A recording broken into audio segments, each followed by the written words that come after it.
عزیز سامعین کرام، آقا صلی اللہ علیہ وسلم نے ارشاد فرمایا کہ دنیا کی سب سے پاکیزہ جگہ، سب سے مبارک جگہ مسجدیں ہیں اور سب سے بری جگہ بازار ہے۔ تو دنیا کی سب سے پاکیزہ، سب سے مقدس جگہوں پہ ہم اور آپ یہاں تشریف فرما ہیں۔ یوں تو ہمارے علاقے میں ایک مسجدیں ہیں۔ قبل اس کے کہ میں اپنے موضوع پہ آؤں، میں بتلا دینا سمجھتا ہوں کہ جو ہمارا علاقہ ہے رچکھا سے لے کر کے دلاور پور تک، یہ تقریباً 20-25 ہزار مسلمانوں کی آبادی والا علاقہ ہے۔ اس علاقے میں مسلمان اکثریت میں ہے اور اسی کے ساتھ ساتھ الحمدللہ یہاں مسجدوں کی بھی تعداد اچھی خاصی ہے۔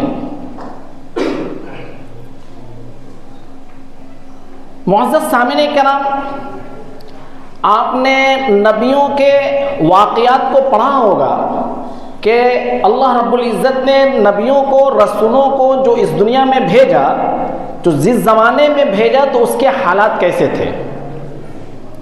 یعنی انسانیت جب بالکل تباہی کے دہانے پہ پہنچ جاتی تھی، ایسا لگتا تھا کہ اب دنیا کا خاتمہ ہو جائے گا، امید کی کوئی کرن نظر نہیں آتی تھی۔ لوگ بت پرستی میں، رسم و رواج کے اندر جب پوری طرح گر جاتے تھے، رسم و رواج اور بت پرستی کے اندر پوری طرح رسم و رواج اور بت پرستی کے اندر لوگ شامل ہو جاتے تھے، تو معزز سامعین کرام ایسا لگتا تھا کہ انسانیت اور پوری دنیا کا خاتمہ ہو جائے گا۔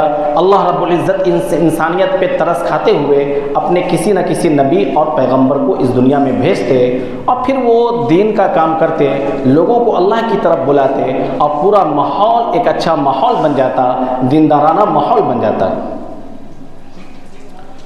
معزز سامعین کرام، جس علاقے میں جہاں بھی نبیوں کی ضرورت ہوئی، اللہ رب العزت نے اپنے برگزیدہ بندے نبیوں کو بھیجا، لیکن نبیوں کے آنے کا سلسلہ آقا صلی اللہ علیہ وسلم کے ساتھ ہی ختم ہو گیا۔ اس کے بعد سے اللہ رب العزت جس علاقے کے اوپر فضل کا معاملہ فرمانا چاہتے ہیں، خیر کا معاملہ فرمانا چاہتے ہیں، تو معزز سامعین کرام وہاں انبیاء کے وارثین کو بھیجتے ہیں۔ انبیاء کے وارثین علماء کرام ہیں۔ لاک ڈاؤن کا جو زمانہ شروع ہوا، جس میں ہر آدمی پریشان ہو گیا، بڑے سے بڑے ادارے پریشانی میں آ گئے، بہت سارے اسکول، کالجز، بہت سارے ادارے بند ہو گئے۔ اللہ رب العزت نے ہمارے علاقے میں خاص اسی موقع سے فضل کا معاملہ فرمایا کہ اس لاک ڈاؤن کے زمانے میں اللہ رب العزت نے ہمارے علاقے کو مہدود طیبات کے نام سے ایک بہترین لڑکیوں کا مدرسہ ہمارے علاقے کو ملا۔ اس پہ ہم اور آپ جتنا بھی اللہ رب العزت کا شکر ادا کریں وہ کم ہے۔ اور یوں تو ہر جگہ مکاتب ہے، لیکن یہ ایک مدرسہ ہے، اور مدرسے کے بانی و ناظم مفتی آفتاب عالم غازی صاحب ایک باصلاحیت عالم دین ہونے کے ساتھ ساتھ تعلیم کے میدان میں اچھا خاصا تجربہ رکھتے ہیں۔ آل انڈیا مسلم پرسنل لا بورڈ کے صدر مولانا خالد سیف اللہ رحمانی صاحب کے خاص شاگردوں میں ہونے کے ساتھ ساتھ آپ وہاں کافی دنوں تک رہ کر کے آپ ان کی تربیت میں رہیں، آپ کو کام کا اچھا خاصا تجربہ ہوا۔ پھر آپ نے اپنے کام کے لیے دربھنگا شہر کے میدان کو چنا۔ جب آپ اس علاقے میں دربھنگا شہر میں تقریباً 7-8 سال تک آپ نے کام کیا، تو آپ نے اس شہر کو اچھی طرح سمجھ لیا، علاقے کو اچھی طرح سمجھ لیا۔ ہمارے علاقے کی خوش نصیبی یہ ہے کہ اس علاقے میں رہتے ہوئے، کام کرتے ہوئے، علاقے کی نوعیت کو سمجھتے ہوئے معزز سامعین کرام ایک تجربہ کار، ماہر، جید عالم دین کو اللہ رب العزت نے اس علاقے میں بھیجا۔ یہ اللہ رب العزت کا بہت بڑا فضل و کرم ہے۔ اسی کے ساتھ ساتھ میں علاقے کے تمامی حضرات سے میں گزارش کر رہا ہوں کہ اللہ کی جو نعمتیں ہیں ان کا ہم شکر ادا کریں، اور یہ ادارہ یہ اللہ رب العزت کی طرف سے بہت بڑی نعمت ہے، اس پر اللہ کا شکر ادا کریں اور ہر اعتبار سے اس ادارے کا ساتھ دیں۔ رجکھا سے لے کر کے دلاور پور تک کا علاقہ ہے، یہ مسلم آبادی کے نام سے سب لوگ جانتے ہیں۔ کوئی آدمی یہاں آتا ہے تو اس کی طبیعت خوش ہو جاتی ہے، کہتے ہیں ماشاء اللہ سڑک کے کنارے مسجدیں اور سڑک کے کنارے مسلمانوں کی اتنی بڑی آبادی، انشاءاللہ اب اس علاقے کی پہچان علم کی وجہ سے ہوگا۔ ہمارے یہاں کی بچیاں جہاں بھی جائیں گی، جس علاقے میں بھی جائیں گی، انشاءاللہ جانے کے بعد وہ ہماری بچیاں اس علاقے کے لیے مثال ہوں گی۔ نہیں تو معزز سامعین کرام، اتنی بڑی آبادی والے علاقے میں رہتے ہوئے جبکہ ہم بالکل شہری زندگی گزار رہے ہیں، جو تہذیب و تمدن ہے ہمارے علاقے کا بالکل ایک شہر کی طرح، لیکن معزز سامعین کرام تعلیم کے میدان میں کام نہ ہونے کی وجہ سے ہماری بچیاں جس علاقے میں گئی، جہاں گئی وہیں کی تہذیب میں ڈھل گئی، اپنے اچھے اثرات اور نقوش کو وہاں نہیں چھوڑا اور وہی رسم و رواج کے اندر مبتلا ہو گئی۔ اب بعض لوگوں کو ہم نے علاقے میں کہتے ہوئے سنا کہ بھائی شادی بیاہ میں ہم لوگ کیا رسم و رواج کریں گے، آپ کے علاقے کی لڑکیاں سب تو سمجھ لیں کہ ہم لوگ سے 2 قدم آگے ہیں۔ اب انشاءاللہ تعلیم کے میدان میں، اسلامی تہذیب کے میدان میں ہمارے یہاں کی بچیاں 2 قدم نہیں بلکہ 4 قدم آگے رہیں گی۔ میں مفتی آفتاب عالم غازی صاحب کی ذہانت کو میں داد دینا چاہتا ہوں، اللہ رب العزت انہیں جزائے خیر عطا فرمائے۔ انہوں نے مسجد کے افتتاح کے موقع پہ ایک تقریب رکھ کر کے مختلف موضوعوں کا انتخاب کیا، جس میں سے مجھے جو موضوع دیا گیا ہے وہ مسجد میں تعلیمی نظام۔ معزز سامعین کرام، میں بتاتا چلوں کہ نبی پاک صلی اللہ علیہ وسلم جب مکے سے ہجرت کر کے جب مدینہ پہنچے تو مدینے سے پہلے آپ کا قیام کچھ دنوں کے لیے ایک جگہ پہ ہوا۔ آپ نے وہاں ایک مسجد کی بنیاد رکھی جسے دنیا مسجد قباء کے نام سے جانتی ہے۔ پھر آپ وہاں سے مدینہ تشریف لائے اور مدینہ میں آنے کے بعد آپ نے ایک مسجد کی بنیاد رکھی جسے مسجد نبوی کے نام سے پوری دنیا جانتی ہے۔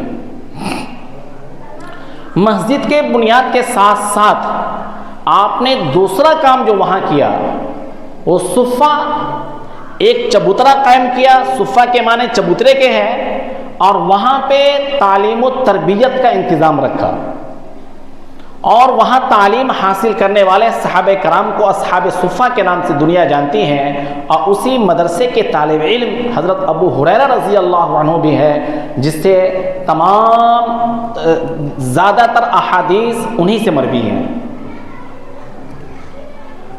معزز سامعین کرام، معاشرے کے اندر مساجد کا ایک اہم رول ہونا چاہیے، لیکن افسوس کی بات ہے کہ انگریز گرچہ اس ملک سے گیا لیکن اپنی سوچ و فکر چھوڑ کر کے گیا۔ وہ اس نے کیا یہ کیا کہ تعلیم کو 2 حصوں میں بانٹ دیا۔ سب سے بڑا نقصان دینی تعلیم اور دنیاوی تعلیم۔ لیکن اس سے پہلے آپ نے دیکھا ہوگا کہ اسلام کا جو خوبصورت زمانہ ہے، جو ترقی کا زمانہ ہے، جو فتوحات کا زمانہ ہے، اسلام کے غلبے کا زمانہ ہے، ان تمام زمانوں میں مساجد کے اندر تمام علوم کی تعلیم ہوتی تھی، تمام علوم پڑھائے جاتے تھے۔ مسجد کو صرف نماز خانہ نہیں بنایا گیا تھا۔ آج کے زمانے میں ہم نے مسجد کو نماز خانہ بنا دیا ہے، اور یہ عبادت خانہ بھی نہیں ہے، چونکہ عبادت کے اندر عبودیت ہے، عمومیت ہے۔ اللہ رب العزت نے قرآن پاک کے اندر ارشاد فرمایا وَمَا خَلَقْتُ الْجِنَّ وَالْإِنسَ إِلَّا لِيَعْبُدُونَ، کہ ہم نے انسانوں کو اور جناتوں کو اپنی ابدیت کے لیے پیدا کیا ہے۔ اب ظاہر سی بات ہے جب انسانوں کو ابدیت کے لیے پیدا کیا گیا ہے تو ابدیت کے سب سے اعلیٰ مقام پہ آقا صلی اللہ علیہ وسلم فائز ہیں۔ تو آقا صلی اللہ علیہ وسلم ہمارے اور آپ کے لیے آئیڈیل ہے، نمونہ ہے۔ آپ کی ذات اقدس ہمارے اور آپ کے لیے آئیڈیل ہے، نمونہ ہے۔ ہمیں یہ دیکھنا ہے کہ آقا صلی اللہ علیہ وسلم نے مسجد کو کن کن کاموں کے لیے استعمال کیا۔ ہم آقا صلی اللہ علیہ وسلم کے اسوے کو اپنانا چاہتے ہیں، ان کی سیرتوں کو اپنانا چاہتے ہیں، ان کی تعلیمات کو اپنانا چاہتے ہیں، تو آقا صلی اللہ علیہ وسلم نے جن جن کاموں میں مساجد کو استعمال کیا، معزز سامعین کرام، ہمیں بھی ان تمام کاموں میں مسجدوں کو استعمال کرنا چاہیے۔ آج سے تقریباً 50 سال پہلے مولانا ابو الحسن علی ندوی رحمۃ اللہ علیہ نے ایک نعرہ دیا تھا کہ اے مسلمانوں، اپنی مساجد کے اندر مکاتب قائم کرو۔ اور انہوں نے یہ ایک وجہ بتلائی بہت ساری وجہوں میں سے کہ دنیا کا کوئی بھی انقلاب جب برپا ہوتا ہے یا کوئی فتنہ آتا ہے تو وہ فتنہ سب سے پہلے آبادیوں سے ٹکراتا ہے، اور مسجد کا نمبر سب سے بعد میں آتا ہے۔ مکاتب کو جب تم اپنے مسجد میں قائم کرو گے تو تمہاری تعلیم گاہیں مضبوط رہیں گی اور اس فتنے سے بچیں گی، اور تم ڈٹ کر اس کا مقابلہ کر سکتے ہو۔ تمہارے تعلیمی نظام کو کوئی بگاڑ نہیں سکتا ہے۔ الحمدللہ اس ملک کے اندر دسیوں ہزار مساجد کے اندر مکاتب کا انتظام ہے اور یہ چل رہا ہے، لیکن ان مکاتب کو بھی منظم ڈھنگ سے چلایا جائے، وقت اور حالات کے حساب سے اس میں تبدیلی کی جائے۔ ہم وقت اور حالات کے حساب سے بدلتے نہیں، یہ ہماری سب سے بڑی کمزوری ہے۔ ہم اپنے تعلیمی میدان میں ہم پرانے روش پہ رہتے ہیں، اٹھنے بیٹھنے پڑھانے لکھانے ان تمام چیزوں کا معاملہ پرانے طور طریقے پہ ہم چلتے رہتے ہیں۔ وقت اور حالات کے حساب سے ہمیں بدلتے رہنا چاہیے۔ جبکہ اس ملک کے اندر ہزاروں کی تعداد میں مکاتب ہے، جس میں سے کچھ ہی مکاتب ایسے ہیں جو بالکل ایک سلیبس ہوتا ہے، پورا سسٹم ہوتا ہے، اور وہ مکاتب جو ہے زیادہ تر گجرات کے علاقے میں ہے جو بالکل منظم ڈھنگ سے چلا رہے ہیں۔ ورنہ اکثر مسجدوں کا معاملہ یہ ہے کہ جو امام صاحب ہیں اور مکتب کا معاملہ یہ ہے کہ صرف قرآن کی تعلیم یا تھوڑا بہت اردو پڑھا دیا گیا، بس اتنا ہی تک ہے۔ معزز سامعین کرام، شیطان ہمیں سب سے پہلے عبادت سے دور نہیں کرتا ہے، شیطان عبادت سے پہلے ہمیں آپ کو تہذیب سے دور کرتا ہے۔ جب ہم سب سے پہلے اپنی تہذیب کو چھوڑ دیں گے تو عبادت سے دور کرنا شیطان کے لیے بالکل آسان عمل ہوتا ہے، آسان کام ہوتا ہے۔ گجرات کے مسلمان دنیا کے جس خطے میں پہنچے انہوں نے اپنی اسلامی تہذیب و تمدن کو نہیں چھوڑا ہے۔ اس کی سب سے بڑی وجہ کیا ہے؟ ان مکاتب میں ان بچوں کو بھیجتے ہیں اور ان کے یہاں مکاتب کا نظام بڑا مضبوط ہے، اور بچوں کو عقائد، اسلامیات اور اسلامی تاریخ اور جو بھی ضروری چیزیں ہوتی ہیں وہ 5 یا 7 سالہ مکتب کا کورس ہوتا ہے، اس میں اسے پڑھا دیا جاتا ہے، اور وہ بچہ جب مضبوط ہو جاتا ہے تو کہیں بھی تعلیم حاصل کرے، کسی بھی اسکول میں تعلیم حاصل کرے، اس سے کوئی فرق نہیں پڑتا۔ معزز سامعین کرام، ہم اپنے بچوں کے لیے اتنا سیریس نہیں ہیں دینی تعلیم کے لیے، ان کے ایمان کے لیے، جتنا ہمیں سیریس ہونا چاہیے۔ میں آپ کو بتاتا چلوں، حضرت یعقوب علیہ السلام کا واقعہ میں سناتا چلوں۔ اولو العزم پیغمبروں میں سے ایک پیغمبر حضرت یعقوب علیہ السلام ہیں۔ آپ کے والد محترم حضرت اسحاق علیہ السلام بھی نبی، آپ کے چچا حضرت اسماعیل علیہ السلام بھی نبی، آپ کے دادا حضرت ابراہیم علیہ السلام بھی نبی، اور آپ کے صاحبزادے حضرت یوسف علیہ السلام بھی نبی۔ 3 پیڑھیوں کے اندر نبوت چل رہی ہے۔ تو آپ بتائیے کہ حضرت یعقوب علیہ السلام کے گھر کا ماحول کتنا دیندارانہ ہوگا۔ انسان کبھی تصور کر سکتا ہے کہ ان کے گھر میں شرک و بدعت آ جائے، کوئی خرافات آ جائے؟ لیکن معزز سامعین کرام، حضرت یعقوب علیہ السلام کے جب موت کا وقت آتا ہے تو یعقوب علیہ السلام اپنے تمام صاحبزادے کو بلا کر کے کہتے ہیں ما تعبدون من بعدی، کہ میرے بعد تم کس کی عبادت کرو گے؟ اللہ اکبر۔ خود نبی، باپ بھی نبی، دادا بھی نبی، چچا بھی نبی، صاحبزادے بھی نبی، لیکن جب موت کا وقت قریب آیا تو اپنے صاحبزادوں کو بلا کر کے آپ کیا کہہ رہے ہیں؟ ما تعبدون من بعدی، اے میرے لڑکو یہ بتلاؤ کہ میرے چل چلاؤ کا وقت آ گیا ہے، میرے جانے کا وقت آ گیا ہے، میرے بعد تم کس کی عبادت کرو گے؟ یہ ابھی ہمیں بتلا دو۔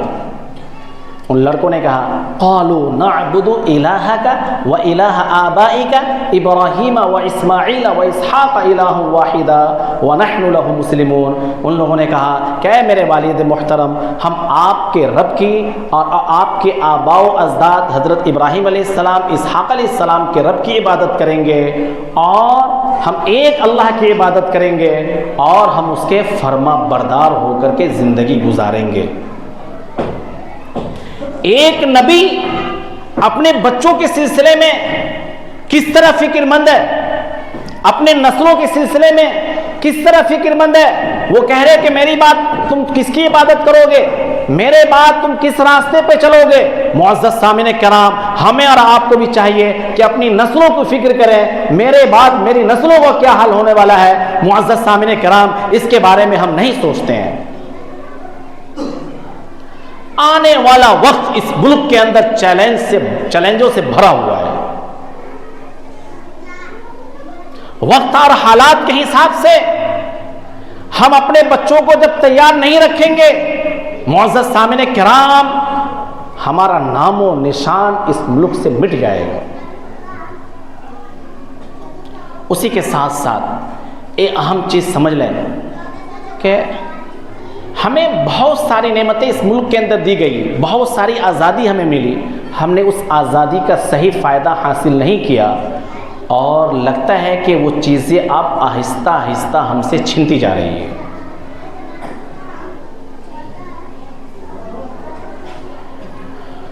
معزز سامعین کرام، آپ دیکھ لیجئے کہ مساجد کو لے لیجئے، مکاتب کو لے لیجئے، مدارس کو لے لیجئے، اس کے سلسلے میں کیسی کیسی آوازیں اٹھ رہی ہیں۔ کیوں آوازیں اٹھ رہی ہیں؟ ہم جس ملک کے اندر رہتے ہیں، اس ملک کے اندر تمام مذاہب کے لوگ رہتے ہیں، بہت سارے مذاہب کے ماننے والے ہیں۔ ہمارے مدارس، مساجد یا مکاتب کا کردار دوسرے مذاہب کے لیے کیا ہے؟ ہم نے مسجدوں کو صرف اور صرف نماز خانہ بنا لیا ہے، اور جو چیزیں ہمیں کرنی چاہیے ہم خود نہیں کر پا رہے ہیں، دوسروں کے لیے اپنی مسجد کو، دوسرے مذاہب کے لیے اپنی مسجد کو ہم آئیڈیل اور نمونہ کیسے بنا سکتے ہیں؟ میں ایک مثال دیتا چلوں۔ جب 9/11 کا واقعہ ہوا، یورپی ممالک کے اندر یا امریکہ کے اندر بہت ساری مساجدوں پہ حملہ شروع ہو گیا، بہت ساری مسجدوں پہ، تو آسٹریلیا میں بھی ایسے ہی ہوا۔ تو سڈنی کی جو جامع مسجد تھی مین ٹاؤن میں، وہاں کے مسلمانوں نے مسجد کی تمام دیواروں کو گرا کر کے اور سب طرف شیشہ لگا دیا تاکہ دنیا دیکھے کہ اس میں ہم کیا کر رہے ہیں۔ دنیا نہیں جانتی کہ اس میں کر کیا رہے ہیں۔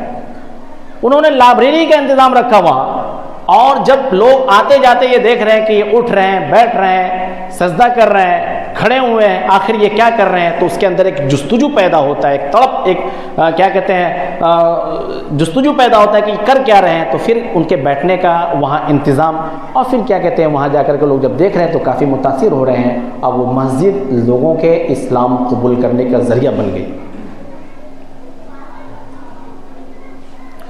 مسجد کا جو کردار ہونا چاہیے اس کردار کو ہم ادا کریں۔ معزز سامعین کرام، آپ دیکھ لیجئے کہ اس ملک میں کے اندر جن جن چیزوں میں ہمیں آزادی حاصل ہے اس کا صحیح استعمال نہیں کیا تو وہ چیزیں چھینتی جا رہی ہے، جس میں سے ایک سرکاری مدارس ہے۔ وقف کا معاملہ بھی پیچیدہ ہوتا چلا جا رہا ہے۔ وقت رہتے ہوئے مسجد کا جو ہمارے معاشرے میں کردار ہونا چاہیے اس کردار کو ہم باقی رکھیں اور تعلیم کا انتظام کریں۔ جو لوگ تعلیم کے میدان سے جڑے ہوئے ہیں اور کام کرنا چاہتے ہیں ان کے لیے ایک سب سے بڑا مسئلہ یہ ہے کہ عمارت کا مسئلہ۔ ظاہر سی بات ہے کہیں عمارت کا انتظام کریں، زمین کا انتظام کریں تو لاکھوں روپے خرچہ کام نہیں کر سکتا ہے۔ مسجد کے شکل میں ہمارے پاس ایک بہترین عمارت ہے، صرف ٹیچر اور اساتذہ کرام کے انتظام کی ضرورت ہے، ٹیبل بینچ کی ضرورت ہے۔ معزز سامعین کرام، مسلمان اگر چاہ لیں